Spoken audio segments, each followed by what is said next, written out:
So let's talk about it. Now, as you can see, according to this New York Post headline, they say people are thirsting for Jeffrey Dahmer after Netflix's show turns killer into sex symbol.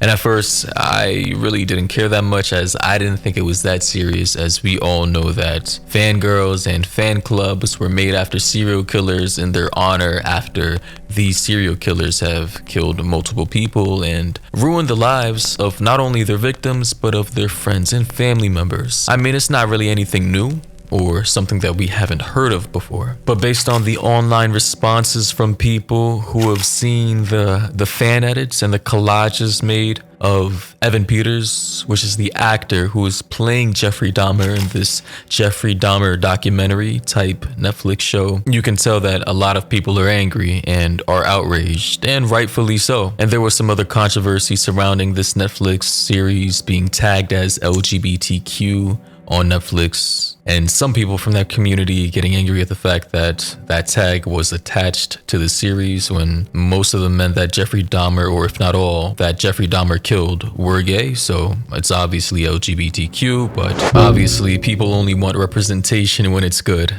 not when it's bad. Why the did Netflix tag the Jeffrey Dahmer documentary LGBTQ?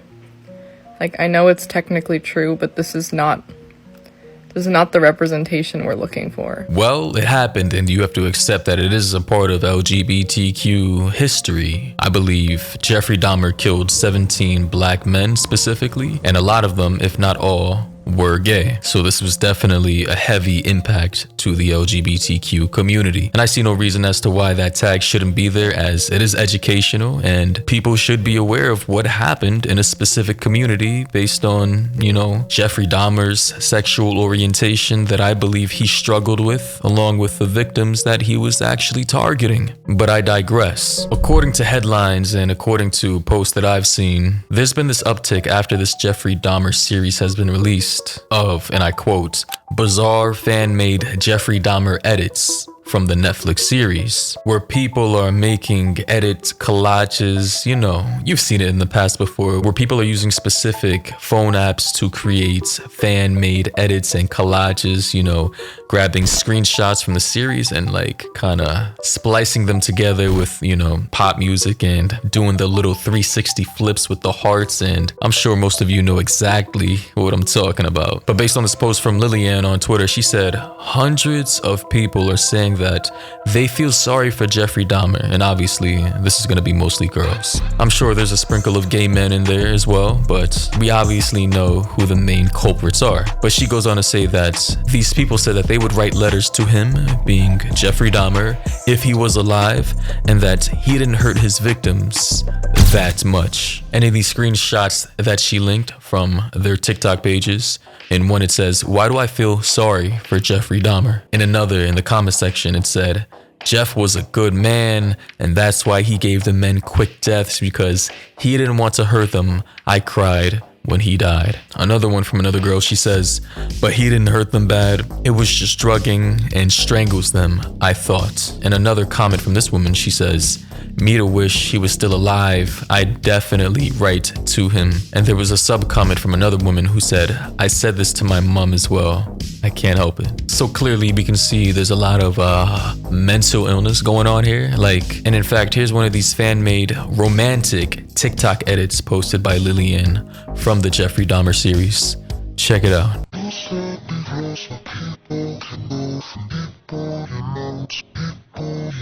And my heart's a mess, as people can go from people you know to people you don't. When you start to cross the people can go from people you know to people you don't. And my heart's a mess, as people can go from people you know to people. So all I'll say after watching that is I am not surprised, considering that this is the Gen Z, the current generation is Gen Z, and growing up in this generation full of, I'm sorry to say it, but just plain degenerates.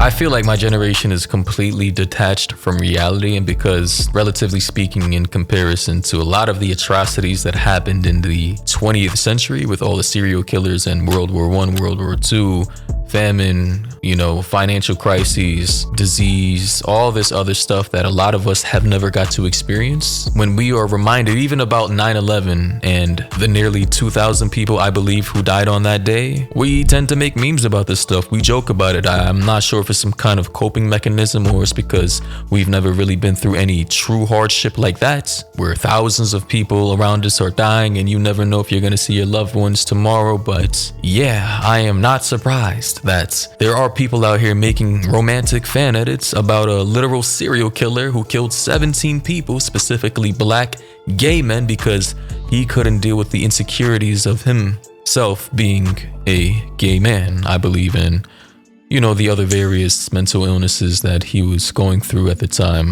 I'm not a psychologist, nor am I a biologist, so I'm not really sure what the hell was going on in his state of mind back then, but clearly he was a very dangerous guy, and to kind of pedestalize his character, even if Evan Peters, which a lot of girls and guys are saying that, he's a handsome guy, which is understandable, but the guy's been in many different shows, and I believe in other movie roles, and he's a real person himself, so if you really want to pedestalize him, if he's your idol and you want to make fan edits about him, then do it in other roles that aren't as sensitive or controversial, or just take real photos or interviews of him actually being himself and use those as your point of reference. I'm not sure why specific people had to wait until Evan Peters was playing the role of a literal serial killer to give him his credit and his flowers. You could have done that with the many other roles he was playing, like in American Horror Story, which is where I know him from, X-Men, Kick-Ass, the other romantic comedy he was in, Sleepover, which is pretty old to be honest, the other horror-based movie called The Lazarus Effect, or even Dark Phoenix. Like, I'm sure the guy's finding it kind of awkward that now is the time when he's being praised. And under this romantic fan edit that we just saw from TikTok, here are some of the comments. One from Bratty Bats. She says, "The most heartbreaking part of the series, Jeff and Tony seemed to be good together. I think it was the most Jeff was most happiest till he switched." I don't know what that means, but what the fuck. Emily says, "Tony's story killed me. Dahmer seemed happy with him and stopped his killings. The minute Tony said he needed to go to work, Dahmer just turned." Another girl, Renata, said, "Pity. I thought this relationship could change him." Like, are they not aware that these events have already happened and this is not really based on a fictional story, and that this man is a literal serial killer, and that this is a story about the people that he killed? I'm just like, the way she structured this sentence as if this story could have gone either way, as if it hasn't already happened. I'm just like baffled. Paula says, "I was hoping they'd fall in love and live happily ever after. Then I remembered the name of the show." Oh my God.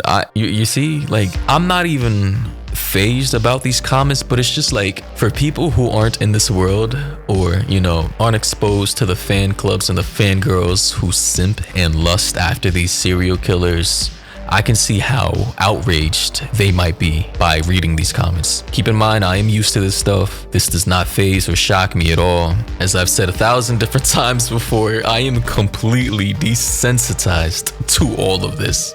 Like, this is, I'm used to this, but I still find it kind of funny. I'm not gonna lie, it's just, I heard in some kind of psychological report that some girls are attracted to the dark triad trait, the thrill and the adrenaline and the unpredictability of these kinds of guys. Like, you never know what they're gonna do next, and that kind of unpredictability on a psychological level is attractive to them, which is understandable. I get that. I do know that a large portion of girls do like bad boys, but there's a difference between a bad boy who has a criminal record, for doing some petty shit, right? Or, he does whatever the fuck he wants, whenever he wants, however he wants, etc. There's a difference between that and then someone who literally has killed multiple people on some weird fetishized chopping off their heads, disemboweling them and eating them. Like, I'm kind of even disgusted trying to comprehend how you can find that attractive or feel pity over someone who could do something like that to other people. Like, there's gotta be a whole nother level of daddy issues right there, but I digress. I went to the r/crime scene subreddit and actually saw the real crime photos, unfiltered,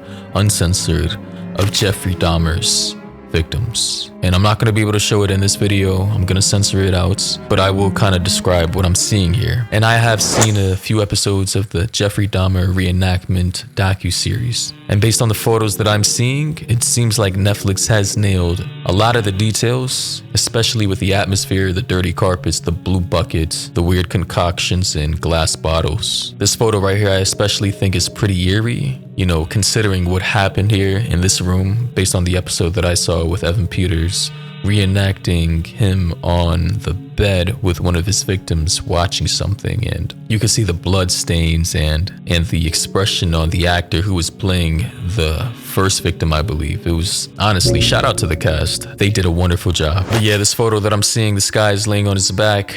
Looks like he had his stomach sliced open by Jeffrey, and you can see his innards. In the photo above, I'm seeing, I believe, human remains in his freezer. And in the photo above that, I'm seeing one of the skeletonized skulls of one of his victims. And it's horrific.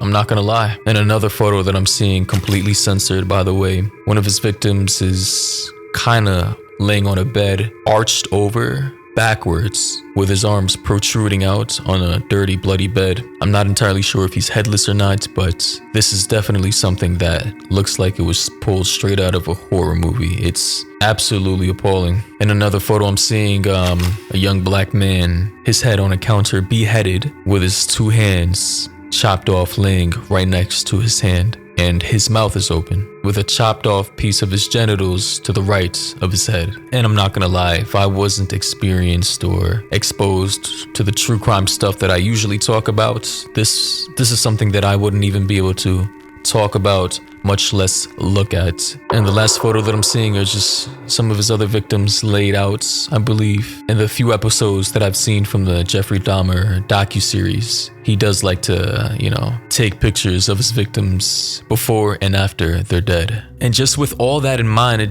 disgusts me. This is probably one of the sickest minds in American history, serial killer history that is. And there are actually fangirls out here who are genuinely intrigued and infatuated with this man. And I'm thinking a lot of girls were hiding this fact until Evan Peters was able to reenact. So they're using the Evan Peters excuse to kind of mask the fact that they are kind of in love with this Jeffrey Dahmer character and are mostly disregarding the fact that he ended multiple bloodlines and destroyed the families of multiple generations of people. And I can't say that I'm surprised. But do let me know your thoughts and opinions down below in the comment section. This was just one of those more informal videos that I wanted to create since I'm working on other long-form scripts for upcoming documentaries that are going to be out soon. But yeah, turn on notifications by hitting the bell and selecting all notifications. But with that being said, thank you for watching. And until next time, stay safe out there.